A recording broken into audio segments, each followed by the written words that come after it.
Ever find yourself hitting that midday wall? Or feeling a bit foggy, maybe even unexpectedly irritable, and you just can't pinpoint why? What if I told you there's one incredibly simple, often overlooked factor that could be subtly pulling the plug on your energy and dimming your mood? Today, we're taking a deep dive into something fundamental yet frequently neglected: hydration. Our mission is to uncover surprising facts and practical strategies from a stack of incredible sources, scientific studies, health articles, expert insights, all focused on how simply drinking more water can profoundly boost your energy and elevate your mood. You'll walk away with actionable hacks to make hydration effortless, because who doesn't want to feel their best easily? Yeah, and what's fascinating here is how deeply water impacts not just our physical systems, the obvious stuff, but our cognitive function and emotional well-being too. It's far more than just quenching thirst. It's really about optimizing every single cell for peak performance. Okay, let's unpack this then. We all know water is important, but just how critical is it? I mean, the sources highlight that water makes up at least 60% of your body. That's right, 60%. And that isn't just a filler number. It means water is literally everywhere in your body. It's shaping how every single cell and system functions, from your brain right down to your muscles. What's involved in everything? Pretty much. If we connect this to the bigger picture, water is critical in regulating your body temperature, keeping you cool, preventing infections, efficiently getting rid of waste products, and delivering essential nutrients to your cells. Absolutely vital stuff. But here's where it gets particularly interesting for this conversation. It also plays a crucial role in your mental wellness. Mental wellness, so you mean it's not just feeling sluggish physically, but mentally too, like brain fog? Exactly, that's a perfect way to put it. Without enough water, you could face trouble with sleep, memory, processing information, attention span, and your overall mood. Think about those moments when your brain just feels a bit fuzzy. Mild dehydration is a really common, often unrecognized cause of that fatigue. Okay. So that afternoon slump might just be thirst? It very well could be.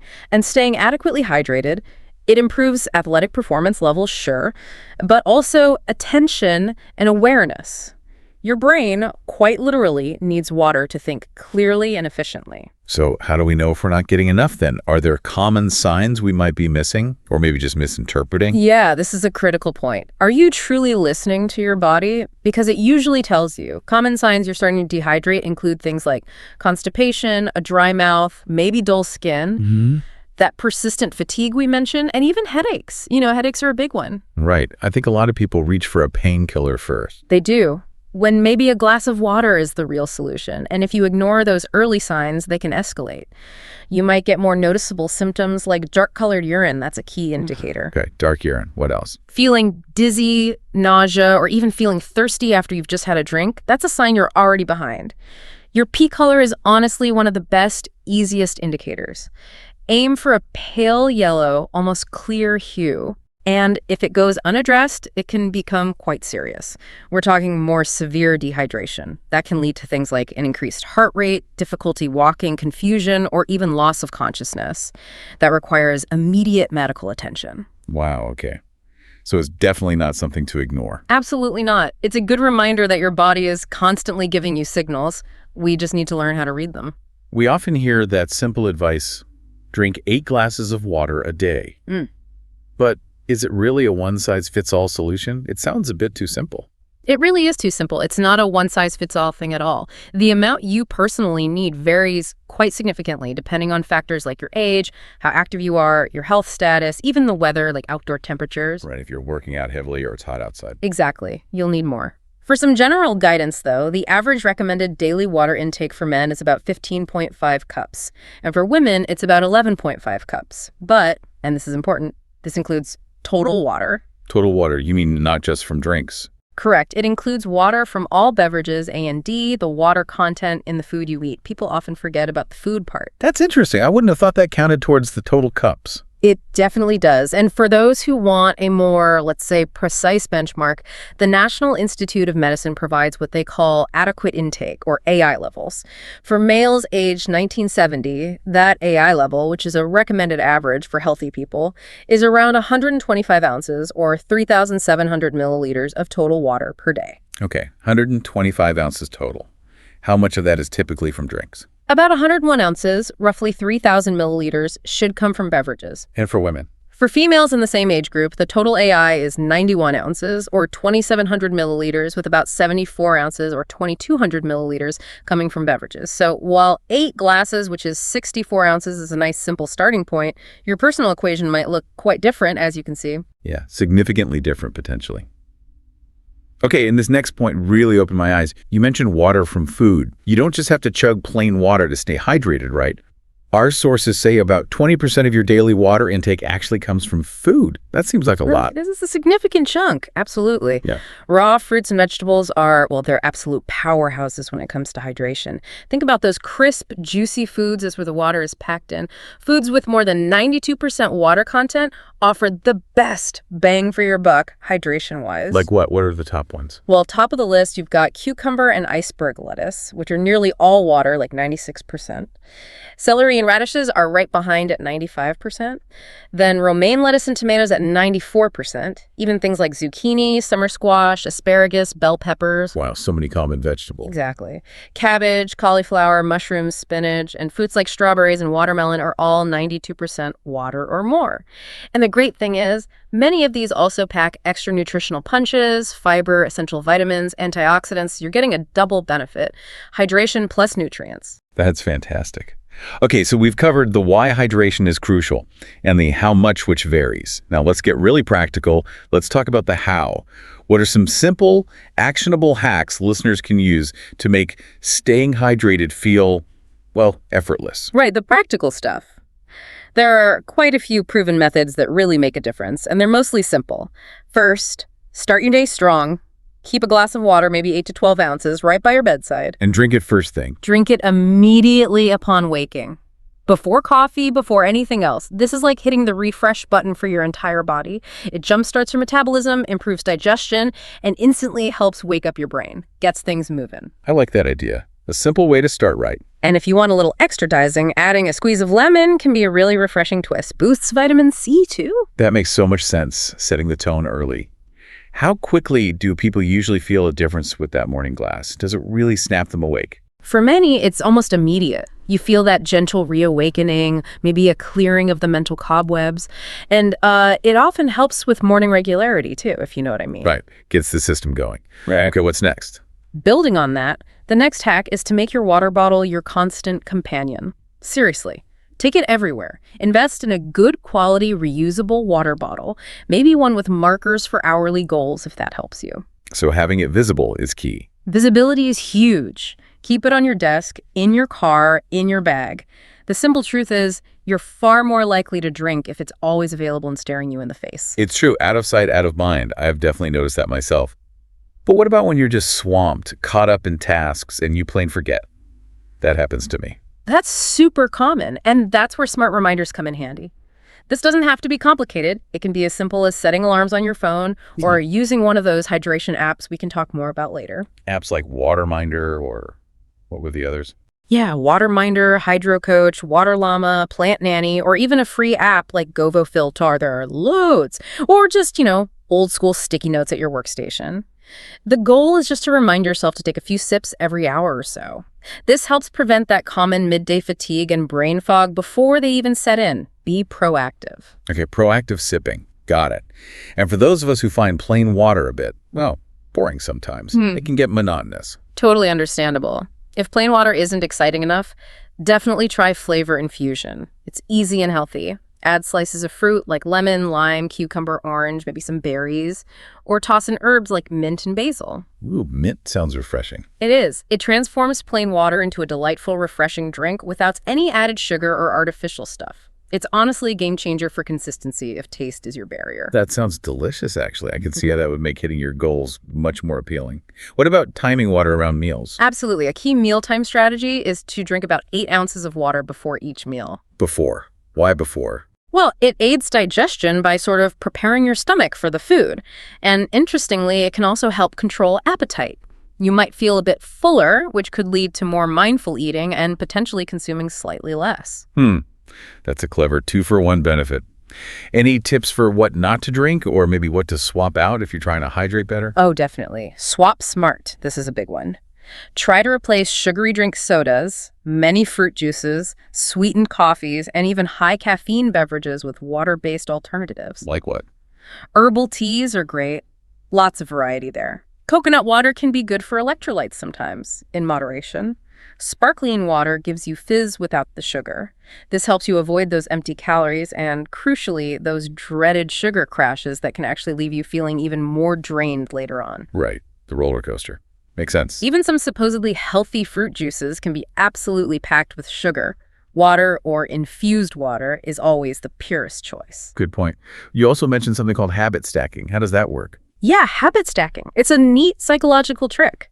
You link drinking water to routines you already have established. So, for example, you could decide to sip water whenever you check your emails, or every time you finish a task, or maybe at the start of every new hour. Piggybacking on an existing habit. Exactly. Keeping a glass near your coffee machine or right there on your workstation serves as a constant visual cue, triggering that new water habit. Makes it automatic over time. Okay, I like that. And for snacking. Yeah. Especially during those afternoon energy slumps when you might reach for something less healthy. Great question. Choose water-rich snacks. Instead of dry, salty things like chips or pretzels, opt for hydrating alternatives. Think about things like yogurt, which has water content. Grapes are fantastic. A juicy apple, even homemade frozen fruit popsicles using blended fruit. Fruit popsicles sound good right now. They are. So instead of reaching for chips, think about a handful of refreshing berries or melon slices. And finally, and this is really crucial, don't wait for thirst. Please remember this. Thirst is actually a late sign of dehydration. Your body's already needing water by the time you feel thirsty. Make it a habit to sip regularly throughout the day, even if you don't actively feel thirsty. Consistency truly is the key to unlocking all these benefits we're talking about. That's a really important reminder. Don't wait for the signal. Be proactive. Oh, Okay, you mentioned earlier, quite compellingly, that hydration impacts mood. Is there solid scientific evidence to back that up, or is it more anecdotal, just a general feeling people have? no, there's definitely science there. Our moods are surprisingly sensitive, actually, to even quite subtle shifts in our hydration levels. Wow. There was a fascinating intervention study I came across that looked at two groups. Habitual high-volume water drinkers, people drinking, say, 2 to 4 liters a day. Okay, that's quite a bit. Yeah, dedicated drinkers. And then low-volume drinkers, consuming less than about 1.2 liters daily. The researchers asked them to essentially reverse their habits for a few days. So the high drinkers drank less, and the low drinkers drank more. Exactly. And the results were pretty profound, especially considering it was only for a few days. Really? What did they find for each group? How profound are we talking? Well, for the habitual low drinkers who suddenly increased their water intake, they reported significantly less fatigue, less confusion, and obviously less thirst. There was also a noticeable tendency for them to feel less sleepy. The researchers noted beneficial effects on what they called sleep-wake feelings. Basically, they felt more awake and alert. Wow, just from drinking more water for a few days. Just from that shift. Now, for the habitual high drinkers who were restricted in their intake, forced to drink less, the impact was also quite clear, but in the negative direction. They indicated being more thirsty, naturally, but also less calm, less content, less vigorous. And they actually reported lower levels of positive emotions overall. These were clear, detrimental effects on their mood state. That's striking. Less calm, less content, just from drinking less water than usual. Exactly. And what's really fascinating here is that these mood changes were observed with only mild shifts in hydration levels, not extreme dehydration like we discussed earlier.